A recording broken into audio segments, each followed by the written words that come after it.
a primeira pergunta que vem, puxa vida, por que será que as pessoas precisam doar ossos ou outros tecidos no sistema locomotor? Né? Então, assim, onde é que será que a gente utiliza esses tecidos e esses ossos, que o osso é um tecido?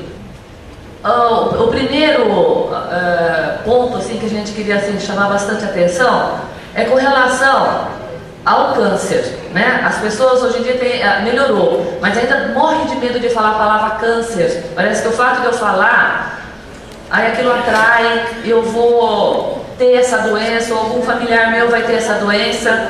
Então, hoje, o câncer ele é considerado uma doença crônica, como a diabetes, como a hipertensão. Então, ele tem tratamento. E com a melhora dos métodos diagnósticos, a gente consegue fazer o diagnóstico muito precoce e, portanto, esse paciente ele vai ter um poder de cura como antigamente não tinha. Por quê? Porque quando o organismo já estava deteriorado com o câncer, se descobria e não tinha o que se fazer. Hoje não. Então, às vezes as pessoas até se perguntam, nossa, aumentou, o que será que está acontecendo? Será que é alguma coisa que a gente está comendo? Não é que aumentou o número, melhorou o diagnóstico, portanto eu consigo fazer o diagnóstico e consigo tratar. Então veja aqui, ó, vocês percebem? Tem uma ponteira, padre? Não.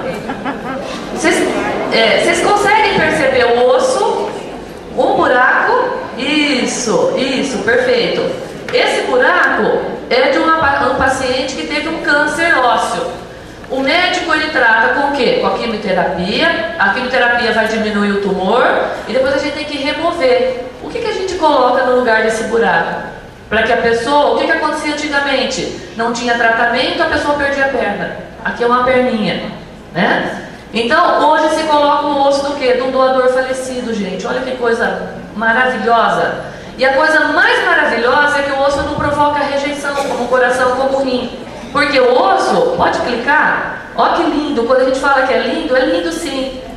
Olha lá, eu consegui, se ele puder apontar, ó, preencher todo o espaço, o osso de um doador falecido, e isso vai se transformar num molde.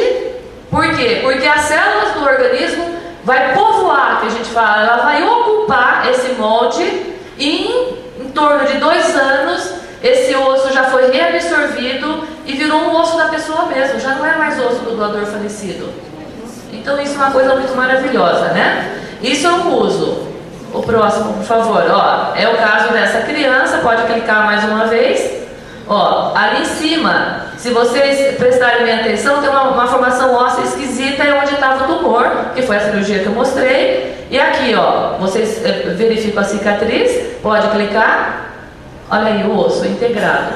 Então, isso é uma das utilizações que, como a Adriana falou, uma criança dessa não pode esperar na fila. Né? Um adolescente, um adulto que porventura tenha, isso é uma maneira que a gente tem de falar que a pessoa ela galga o primeiro lugar. Terminou a sessão de quimioterapia, eu tenho que ter o tecido disponível. E outra coisa que a gente também percebeu, o quê? A gente conversar com os avós da gente, né? Qual era a média de sobrevida dos pais deles? A gente percebe o quê? Era uma média de 50 anos. O que a gente tem percebido? Graças a Deus a população está envelhecendo. Só que a população tem que envelhecer o quê? Com qualidade. Muito bem, isso mesmo. E óbvio que o corpo material ele vai se deteriorando, porque o espiritual é o que a gente está fazendo, a gente vai melhorando. E com a deterioração do corpo, eu começo a ter desgaste de articulações. Então, olha, no próximo, a gente vai ver uma pessoa que foi beneficiada. Ó, aqui eu pus isso porque quem está na cadeira de rodas, pode clicar, é um príncipe. Veja que nem o sangue azul ele escapa. Então assim, por isso que a gente fala que na doação de ossos, a gente tem a coisa muito igual para todo mundo, né? Tanto no obedecimento da fila, como também na parte de deterioração do sistema locomotor. Então, para ele voltar a andar, ele tem que fazer algumas cirurgias. E às vezes essas cirurgias, elas levam o quê? A colocação de uma prótese. Quem tem a prótese dentária sabe o quê? Que eu não posso comparar a minha dentadura com os meus dentes. Eu tenho que comparar o quê? Quando eu não tinha dentes E aí eu coloquei a prótese dentária. Aí me facilita a minha vida na hora de mastigar, não é verdade? A mesma coisa é quando eu troco a articulação por uma prótese, né? Com o passar do tempo, a dentadura a gente não tem que ajustar, ir no dentista e trocar a dentadura, porque ela fica larga. A prótese do quadril ou do joelho é a mesma coisa, né? Eu volto a caminhar porque eu estava deitada, mas depois de um certo tempo, em torno de 8 a 9 anos, eu tenho que trocar essa prótese. E na hora da troca, ocorria o quê? Ocorria as perdas ósseas, que antes de se ter o doador, não se sabia o que fazer. Muitas vezes o paciente acabava até voltando a ficar acamado. Hoje, não. A gente tem a reposição. O próximo. Essa é uma paciente, a Sônia. A gente, assim, não tem a foto dela antes. Ela ficava acamada, ela fez a cirurgia, fez toda a reposição óssea, a gente vai mostrar o raio-x depois. Eu gosto sempre de mostrar a primeira imagem, é essa. Quando a Sônia retornou para dar um beijo na gente, eu levei um susto. Eu não reconheci, porque antes ela parecia uma velha. Porque se ela ficava só na cama, com dor, não tinha convívio, não fazia nada, o que era de evento social, não pintava o cabelo, eu não reconheci. O próximo, por favor. Não está a imagem aí do raio-x.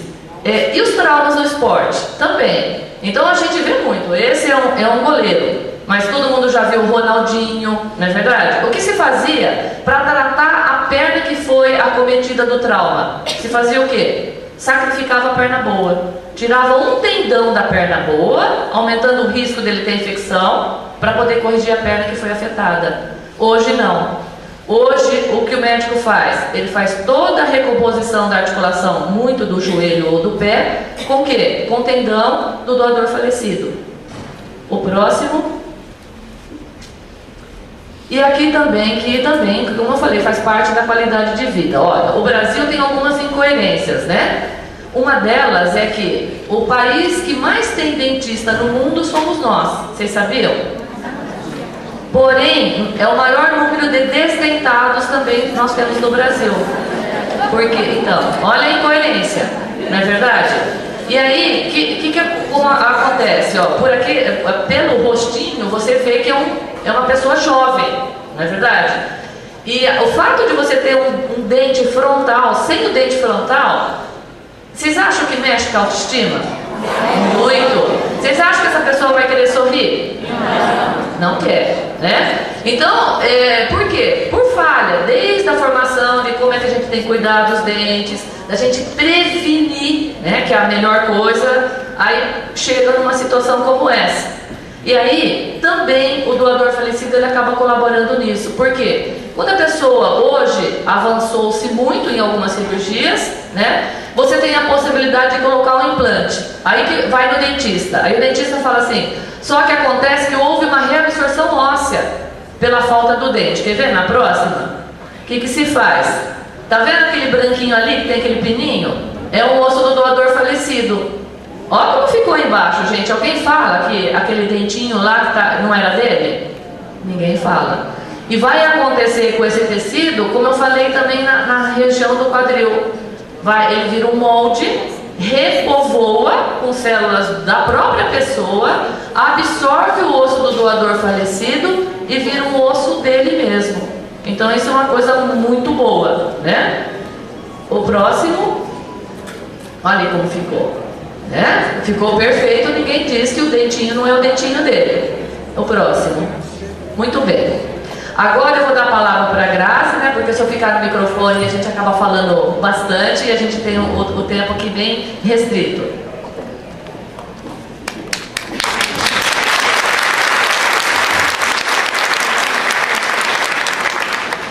Bom, então, depois de saber para tudo isso, para que usa, né? Tem tantas utilidades, o osso, os tendões, os tecidos, por que as pessoas mesmo assim não doam? Primeiro, por desconhecimento. Como a gente viu aqui, pouquíssimas pessoas sabiam que podia doar. Por outro lado, o desconhecimento de como vai ficar esse doador depois da doação. Que ninguém acha assim, nossa, vai tirar a perna inteira, ele vai embora, vai ficar tudo mole no lugar, como que fica?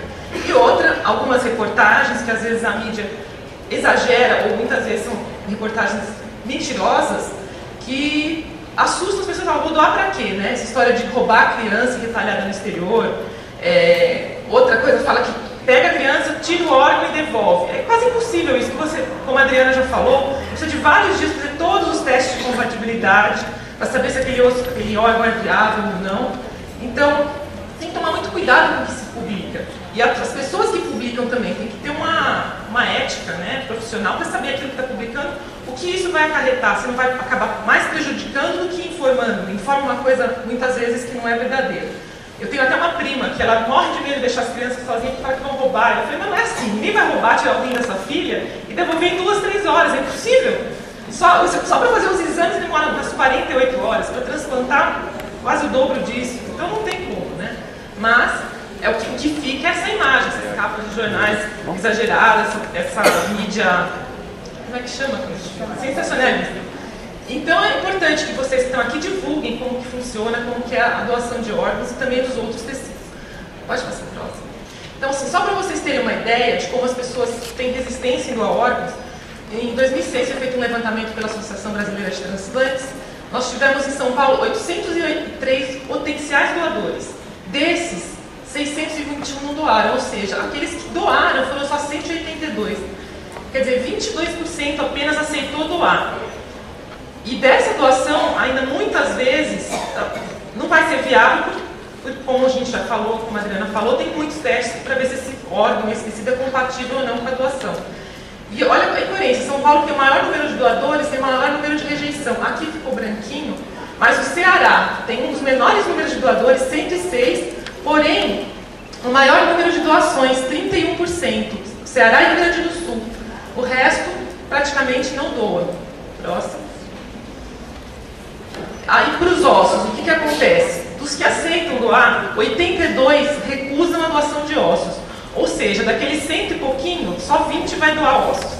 Dos 20, a gente ainda por todos os critérios de qualidade, porque assim, como o osso não é para salvar uma vida, normalmente é para melhorar a qualidade de vida, você não pode jamais transplantar um osso que tenha qualquer problema. Uma bactéria, um vírus. Então são feitos exames, além dos exames que já são feitos para o órgão, exames mais específicos ainda, porque não é um transplante de emergência, e sim ou uma urgência, no caso dos tumores, ou eletivo, né, que é quando vai melhorar a qualidade de vida.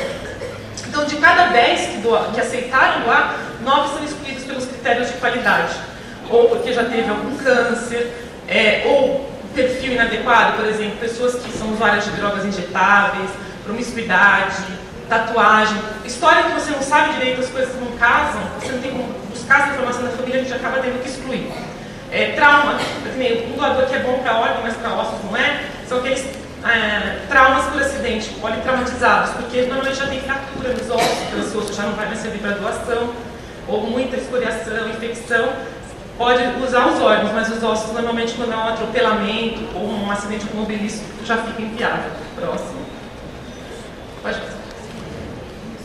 E aqui a gente trouxe porque assim, é um mito, ninguém sabe como fica o doador, até a gente ficou, levamos ou não levamos? Não, vamos levar para ver como é que fica a reconstrução. E as pessoas acham que a gente vai devolver o doador para a família de qualquer jeito. Não, a gente tem um carinho muito grande, porque a gente sabe, assim, para os ossos, um doador pode beneficiar até 50 pessoas. Por exemplo, imagina aqueles pedacinhos de osso para os implantes dentários. Com um fêmur você faz uns 100 daqueles, né? Já se você fosse tratar um tumor, você poderia tratar pelo menos 4 tumores, 2 tíbias, 2 fêmurs, já daria para tratar 4 crianças ou 4 adolescentes. Então, a doação de ossos, no fim, ela fica assim. Essa parte esbranquiçada que vocês estão vendo, a doação de pele, não fica tão bonita, porque fica, principalmente quanto mais moreno ou mais escuro as pessoas, mais esbranquiçado fica. Mas, porém, a gente só capta da parte onde não vai ficar exposto no caixão. Então, depois, quando veste a roupa, não aparece nada. E a doação de ossos, no fim, fica essa incisão, porque a gente reconstrói com prótese, onde foi retirado os ossos, tenta deixar o mais próximo possível de como era antes, e fica só a sutura, como se tivesse feito uma cirurgia do quadril até o pé. Próximo. E assim, uma coisa que a gente tem muito respeito é pelo doador. Então, assim, toda vez que a gente entra numa sala de captação, a gente pensa naquela pessoa, que ela teve uma família, teve alguma coisa. E essa é uma oração que a gente tem desde a que se forma, né, toda a área da saúde tem na formatura essa oração, que é a oração do cadáver. Então é assim, ao curvar-te com a lâmina rija que está sobre o cadáver desconhecido, lembra-te e que este corpo nasceu do amor de duas almas, sorriu e sonhou os mesmos sonhos, das crianças e dos jovens, por certo amou e foi amado, e sentiu saudades dos outros que partiram. Então, assim, isso que é importante, você respeitar e saber que aquela pessoa vai ser devolvida para a família que tem amor. Então, quando me falaram que você era um menino, que nós vivemos um futuro lindo para te dar, cheio de sonhos, encantos e segurança no teu caminhar. Minha alegria foi imensa, porém pouco durou, quando ouvi palavras duras faladas pelo doutor.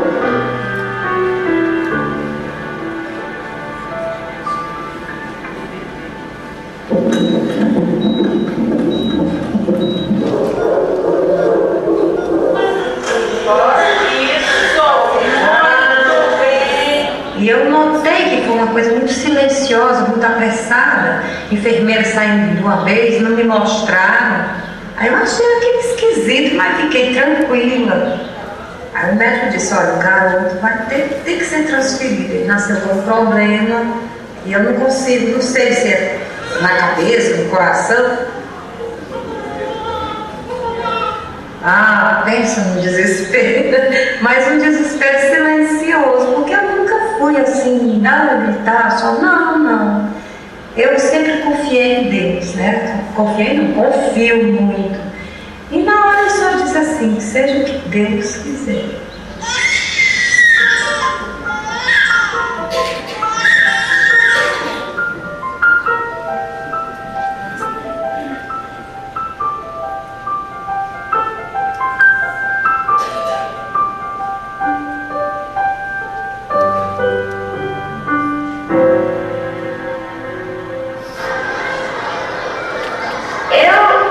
Estudava na escola privada e tal, uma escola particular, mas aí eu tive uma crise e desmaiei nessa escola.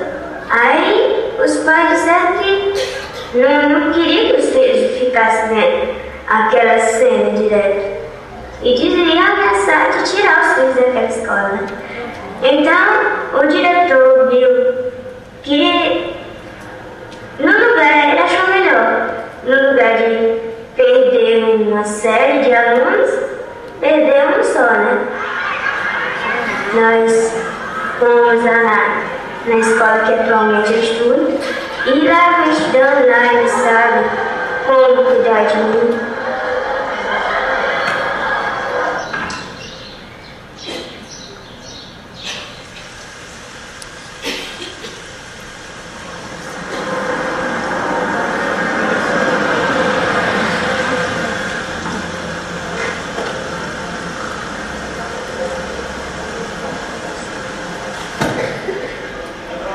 Pelo fato de eu também me tratar aqui desde a hora que eu nasci, eu já me sinto assim à vontade aqui, já me sinto como se eu estivesse em casa. E aqui, às vezes eu ia para casa e sentia saudade daqui. Às vezes eu gostava mais daqui do que em casa. Em casa eu vivia sozinha, meus irmãos eram todos grandes, e eu estudar, e eu trabalhar, e eu ficava sempre sozinha. E aqui eu sempre tenho amigos para brincar comigo, para jogar, ficar conversando e tudo. E aqui é um paraíso que eu venho, porque eles sempre vêm me assistindo e sempre me apoiam em tudo.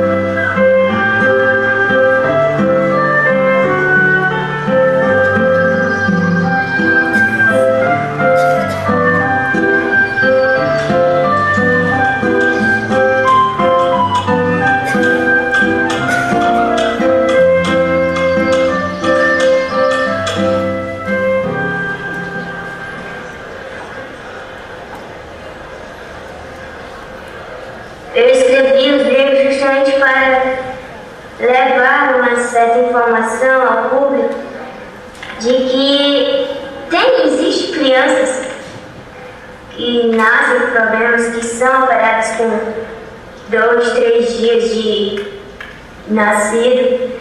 E às vezes não, às vezes tá tudo bem, sai tudo bem, mas às vezes não. Tem muita gente aí que achava que menino tem que ficar doente. Menino adoecer. Imagina nascer doente. Quando a equipe me chamou para poder levar para o Felipe a notícia de que realmente ele deveria ser transplantado, eu fui com muito cuidado. O Felipe é um menino, né? É uma criança. E ele começou a chorar. Dá um impacto, um choque, assim. Você fica receoso. Você fica com medo de novo. Mas aí devagarinho você vai aceitando a ideia.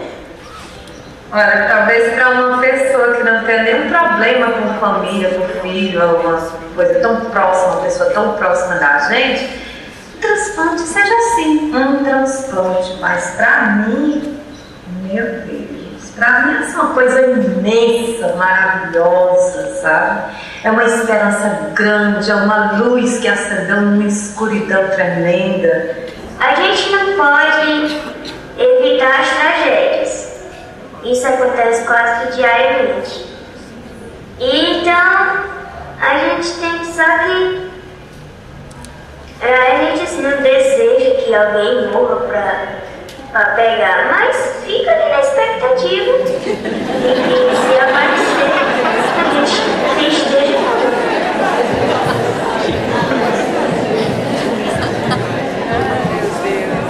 eu sou doadora e o que puder tirar de mim, córnea, pele, rim, tudo, pode tirar. Eu fiz até um exame de rins e assim, beleza.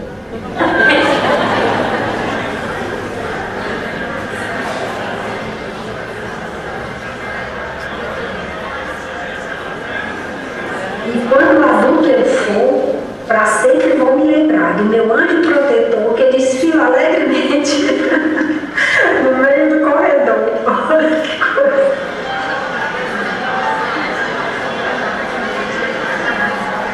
Ele aqui, deixa eu ver aqui na página. Eu realmente tinha cabelos longos, né? Mas ele aqui parecia que já estava prevendo que eu ia ficar loirinho.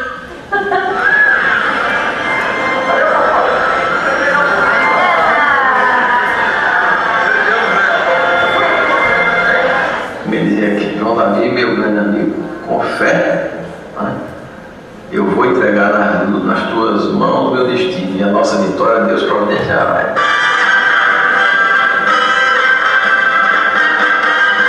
A lei existe, só falta as pessoas doarem. É verdade. Eu pergunto por que não doar órgãos? Se a pessoa já está morta, aqueles órgãos vão ser estragados ali? Por que não ver aquela pessoa viver através de outra?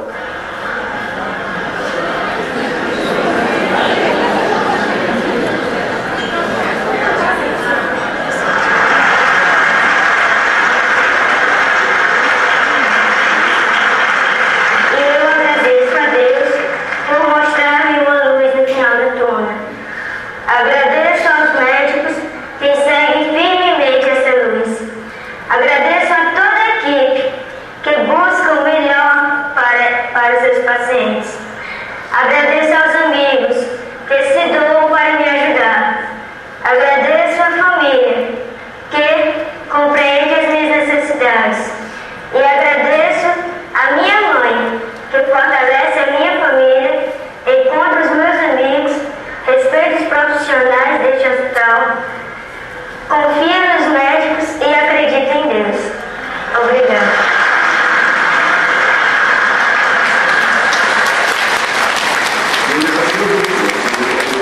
Porque ele, com todo o carisma que tem, converteu-se, queira-se ou não, em um ícone da representação dos pacientes que estão aguardando no coração.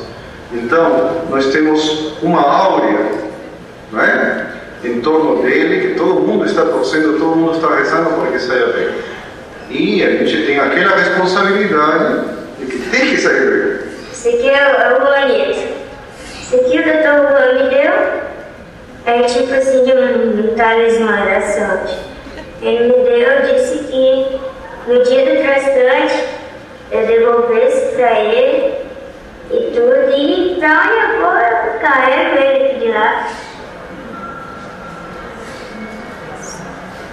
Esperar é angustiante, né? Você nem pode ficar direto naquela expectativa, mas também tem que estar alerta para o que possa acontecer, né? Eu espero. Tem dias assim que eu fico olhando, e aí, bora, sei lá, tá ok, também tô. Mas é isso, a gente tá esperando.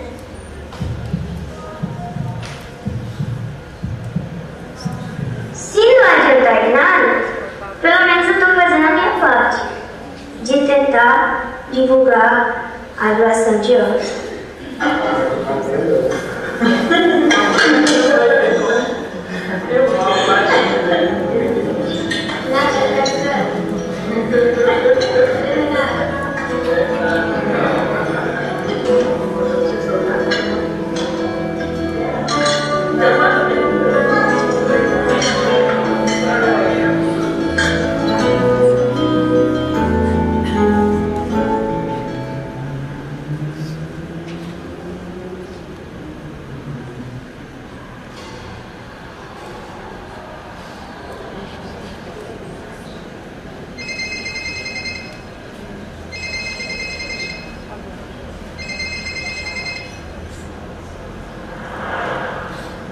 E se uma nova vida este menino ganhar, tenha certeza, amigo, para sempre vou te amar. Se algo acontecer e tudo em mim parar, não tem problema, amigo. Valeu a pena tentar. Um dia, com carinho, ao mundo eu vou dizer: lutaste pelo meu problema. E eu lutei para viver.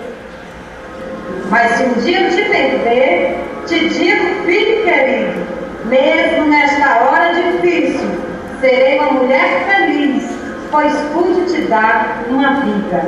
O meu amor por ti, Felipe, é mais forte que o medo de te perder. Muito obrigada. Vocês viram que o final não foi um final feliz, o Felipe foi, né? Mas ele fez a parte dele. Eu acho que eu já vi esse filme umas 20 vezes. Eu me emociono porque ele fez a parte dele. Ele divulgou, é por isso que no estado aumentou-se as doações e agora a gente tem que fazer a nossa parte. Divulgar e ver o quanto importante é doar um órgão, um tecido, o quanto eu posso beneficiar um outro ser humano. Lembrar do que ele falou, é bem aquilo mesmo. Se eu vou sepultar ou se eu vou fazer cremação, vai embora, vai desaparecer. E sendo que aquilo é tão precioso para outros seres humanos ainda na parte, né? Só assim veio uma pergunta, quais os riscos para se fazer uma doação de medula? Se tem limite de idade, que condições temos para fazer esse tipo de doação? A medula, apesar de você extrair a medula, que são células, né, do osso, onde a célula sanguínea ela é formada, ela não é da parte de ortopedia. Né? Então, assim, eu não sei se a Adriana tem algumas informações, quais os locais que as pessoas podem se informar. A doação de medula, bem lembrado, né? Nós não falamos, é algo tão mais palpável, nós estamos vivos e podemos doar medula, não precisa estar em morte encefálica, né? Então, onde tem hemocentro, não, é sangue, doa sangue, né? Doação de medula é doação de sangue. Só que eles pegam de um local da crista ilíaca aqui no osso da bacia, é aí que é feita uma punção, mas tem toda uma preparação. O primeiro passo é, procure um hemocentro da sua cidade. O hemocentro da sua cidade vai te dar todas as orientações. Tem uma palestra, eles fazem um cadastro do seu sangue primeiro, depois fica o seu sangue no banco lá de medula, só o seu sangue. Quando conseguir cruzar um receptor, aí sim você é chamado. Mas tem toda orientação bem específica, tá? Procure um hemocentro. Nós temos aqui algumas perguntas, nós estamos em cima da hora, mas vou passar a palavra para a Adriana, ela vai fazer um ping-pong, mas é um ping-pong igual de Olimpíada, né? Rápido. Morte cefálica é igual a eutanásia? Ou melhor, doação de órgãos é eutanásia? Não. Gente, doação de órgãos, a pessoa está em morte encefálica. Morte encefálica é morte. É o horário que vai lá no atestado de óbito. Morte encefálica é igual a morte. Então, não é matar a pessoa, tá? Não é eutanásia. A questão de doador, se tem tempo para ser doador de órgãos, se tem idade, se tiver doenças anteriores, pode ser doador. De uma forma geral, para ajudar vocês, a idade é discutido pela equipe captadora, tá? No primeiro momento, todos são doadores de órgãos. A equipe vai fazer uma série de exames laboratoriais, uma série de exames, vai avaliar esses exames, e se o exame mostrou, por exemplo, que aquele coração não está bom para transplante, aquele coração não vai ser retirado, mesmo a família doando. Ele não é retirado, tá? A igreja é contra, não, a igreja católica não é contra a doação de órgãos, tá? Porque ela compreende que morte encefálica é igual a morte. É o que eu falei, alguns líderes não estão mais esclarecidos. Deixa eu ver. A falência de múltiplos órgãos é igual a morte encefálica? Não. Falência de múltiplos órgãos é a morte de vários órgãos, então não dá para ser doador, tá? Quem está com esse diagnóstico não dá. Se eu tenho... A pessoa está perguntando do HIV, né? Se a pessoa tem risco de transmitir HIV. O doador de órgãos, ele é feito uma série de exames, inclusive o HIV. Existe sim a possibilidade que a gente chama de janela imunológica, mas isso é um risco, né? Raramente. É feita uma bateria, um histórico de comportamento do indivíduo para ver se ele é de risco. E o transplantado, a pessoa que vai receber o órgão, ela também está sabendo desse risco, né? Mas não vou dizer para vocês 100% de confirmação não posso usar, né? Que a gente não pode estar transmitindo. Mas a pessoa que vai doar é feito o exame de HIV. Se ela não tem HIV, ela é doadora. Depois a pessoa está perguntando sobre a doação de córneas. Depois, todos nós morremos, nós vamos morrer, né? Nós somos potenciais doadores de córnea. Quando a pessoa morreu, ela tem até 6 horas para ser feita a retirada da córnea. Tem alguns captadores, alguns processos de captação que faz até 12 horas quando o corpo fica dentro da geladeira, tá? Essa é uma questão técnica. Agora, está falando aqui de venda de órgãos, de pular fila. Saiu sim uma matéria, não sei se vocês leram, no Rio de Janeiro, que a Polícia Federal fez uma investigação por anos e conseguiu confirmar que o diretor lá passou na frente. Então, isso foi averiguado, ele foi cassado, está num grande processo, né? Eu acho que, assim, pode haver furo, gente? Pode. Mas, ao mesmo tempo, a gente tem que ser muito criteriosa para fazer a crítica. Não comprem tudo que vocês leem no jornal. Eu li a matéria do jornal, não explicava nada. Eu fui ler a matéria da mensal, da revista mensal, estava melhor. Aí eu entendi. Então, assim, cuidado, porque nós somos também levados às coisas e ele está sendo